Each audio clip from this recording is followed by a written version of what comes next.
We're talking Streptocarpus today on Pots and Trowels, and that's brought to you with the support of Cobra Garden and King Seeds.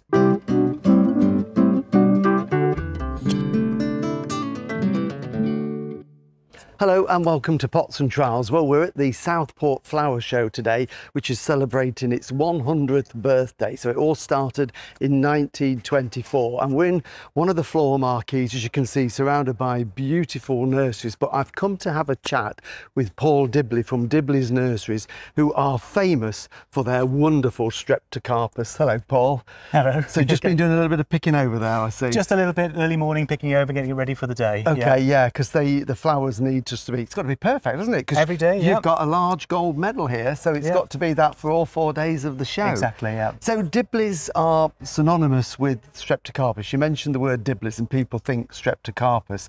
So how did the business all start in the first place? So we're the second generation. So my dad, he was a teacher, but he grew plants as a hobby, had quite a large sort of hobby greenhouse, had all the fuchsias and everything else, but he was given a single plant by his groundskeeper at the school, and he took some leaf cuttings, and the greenhouse went from a mixture of all sorts of things to Streptocarpus, and there are about 3 or 4 varieties then, all quite plain varieties. So how long ago would that this was about 1970s, early 1970s. Yeah.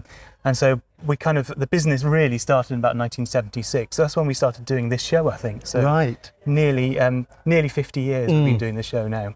So and from that, a business grew. Well, exactly, yeah. So we did it as a family, and we sort of started doing more and more shows, and we started sort of producing more and more of these flowers. So from that sort of half a dozen varieties that were available then now, I mean, there are hundreds now, and Dibleys have introduced probably most of those, haven't they? Yeah, so we've sort of done lots of breeding over the years. So we sort of started with the plain colours, like I say, and we sort of got some nice traits from the species and sort of developed more and more interesting varieties. Okay, do you want to pick out 1 or 2 that, you know, because you've bred? I mean, I think the polka dot ones are yours, aren't they? So the polka dot, polka dot purple is one of my favourites.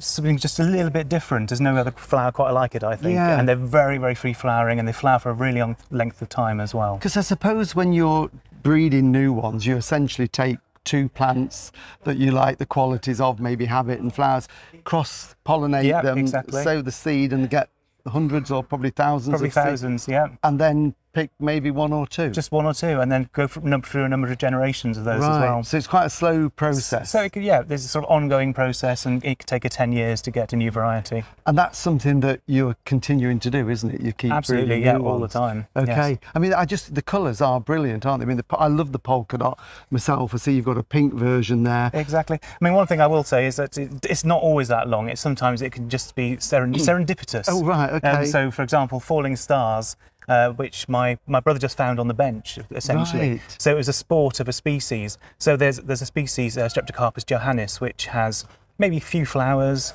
quite pale flowers, and it's not particularly that exciting.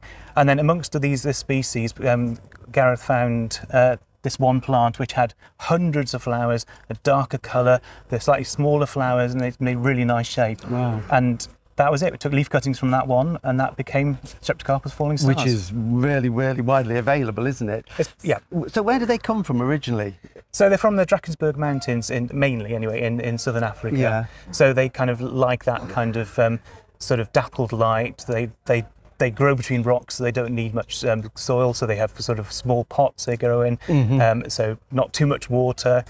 So that sort of makes their, that explains sort of what they need really as plants. Okay. And interesting, looking at all these beautiful colours from, we've got really pale, almost whites to pale blues to purples to spotty leaves, pinks and reds. I noticed a lot of them have got ladies' names. I'm looking at Stephanie, Gloria, Bethan, is that Maria over there? I haven't got my glasses on, but lots of ladies' names. Is that a conscious decision to do that? Because that must be quite good from a sales point of view. It's quite good from a sales point of view, but it goes back to the John Innes Institute, site where they bred them back in the 1970s. That's where we actually got quite a few from, back in the late 70s, early 80s.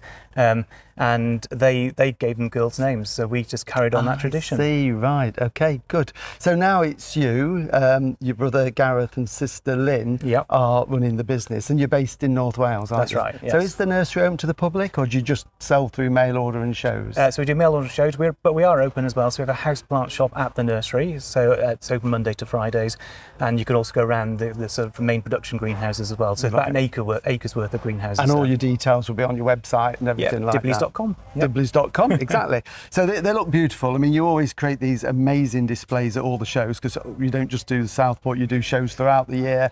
Lots of Chelsea Gold medals as well. 34. 34 Chelsea Gold medals. The other plants that you grow a lot of are the lovely begonias as well. And they work so well together, don't they? They do. I mean, in the wild, actually, going back to that, you'll often see them actually grow next to each other in the hills. Right, so yes, they do grow in very similar conditions, and we have them in the greenhouses next to each other. So these are all what we call the begonia rex type, aren't they? Although they've been hybridised. They've been hybridised, so yes, so they're the foliage begonias, and so yes, they're sort of larger, a lot of these now, and but they are very much based with foliage rather than the flowers. Again, beautiful, beautiful foliage. I think we've actually got this one at home in our living room, and it just loves that sort of dapple shade that it gets in there. But there's some lovely ones with silver foliage. Some of these are your breeding up here, aren't they? Yes, they are. So for example, Sangria here was new last year, and you can see the leaves stay fairly small, but you get this real mass of leaf, and it's just one big plant. That is. They are beautiful, and I just love them with the flowers in between. It works really well. It just flows nicely.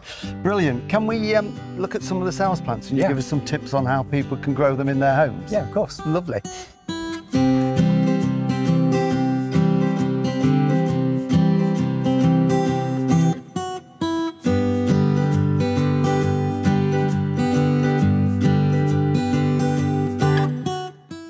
So this is Falling Stars that Gareth found on the bench, which is a really well-known one. Beautiful, and it flowers and flowers and flowers, doesn't it? It does. So if anybody's buying one, this is typically the size pot you buy them in. So how do we look after it?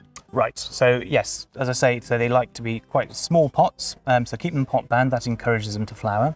And just wait till they're dry before you water them. Feel the pot nice and light, and then give it a little bit of water, not too much, and then wait till it's dry again before you water them. And position-wise, like I say, in the wild they grow sort of dappled light, so basically any windowsill apart from south facing, because that'll scorch the leaves. Light, but not direct sunlight. Exactly. I've noticed when I've grown them, they actually do tell you when they want to drink as well, because the leaves change colour slightly, go a matte green and wilt slightly, but hopefully catch it before that, presumably. Well, it doesn't do them too much harm, actually, that happens. And we're often asked, do you water from above or below, or doesn't it matter? It doesn't matter at all. We do both.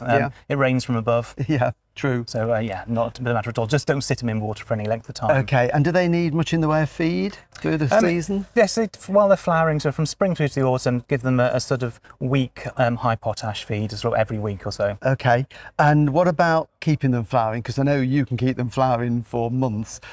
Is deadheading something that you've got to do on a regular basis? Absolutely. So yes, as the flower goes over, so that one's going over there, I'll just pick that off there.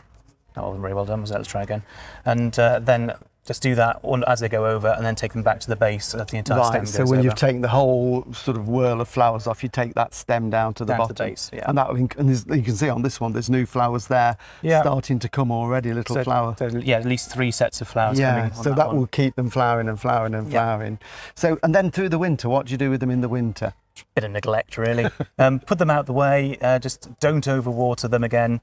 And if you go down, especially if you go to quite near freezing, they will just about go above frost. Right. But on most varieties anyway, and just keep them very much on the dry side. Okay, and then come spring, when the days get longer, they'll burst into growth again, and away you go. Will you need to eventually go into a slightly larger pot from that? And that's fine for now. I mean, if you look underneath, there's just about a little bit of roots coming through there, so that's not a problem at all at the moment. But when there's lots of roots coming through, maybe early next spring, maybe not even then actually, you can pot them into about an inch larger pot. Don't overpot them though, that's really important. Right, so don't go to a big pot, they won't like it. And should somebody, I know you want them to come back and buy lots more of you, because you also sell them as plug plants as well, don't you? We do, yes. But if anybody wanted to, can they propagate their own? Are they easy to absolutely. propagate? So a nice green leaf, something like that. You can cut it into sections, like that. Stick them upright into a mixture of sort of compost, houseplant compost, vermiculite and perlite, in a propagator.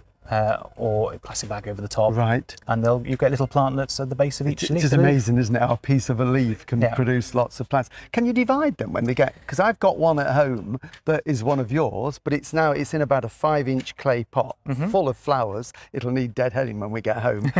But it's made a real thicket of foliage. Was it worth splitting them, or is it better to do a leaf cutting? I prefer leaf cuttings, but you can split them. Just be careful not to overwater them, because once the roots are damaged when you split them, they are prone to overwatering. Okay. And what would you say is a cut-off point for taking cuttings? Because you don't want to be doing it in the winter, presumably. You don't want to be doing it in the winter, so sort of August really is the sort of latest you want to be doing it, really. So now is just about get away with it now. Okay. They are fascinating plants, and I think that for a windowsill they just flower and flower. So beautiful. Thank you. I like them, but I'm biased. Well, you are biased, but because you've still got to like what you grow, haven't you? Exactly. Yeah. No, they are beautiful, and this one I think is because it's such a dainty little one as well. To see why it's a good seller. Thank you very much, and congratulations again on your award, Paul. Thank you very much. It looks fantastic. Brilliant. Cheers. I'll add another one, Paul, to my little collection. Any recommendations? I've got polka dot. I've got the sort of dark pink one. Anything you'd recommend? So falling stars we've talked about. Maybe something to go with that. Gloria, which is a pink sport of falling stars, which is rather nice. Right. So that flowers and flowers as well. So exactly the same habit. Yeah, I like the sound of that. I think that's what we'll go for. Definitely. Wrap it.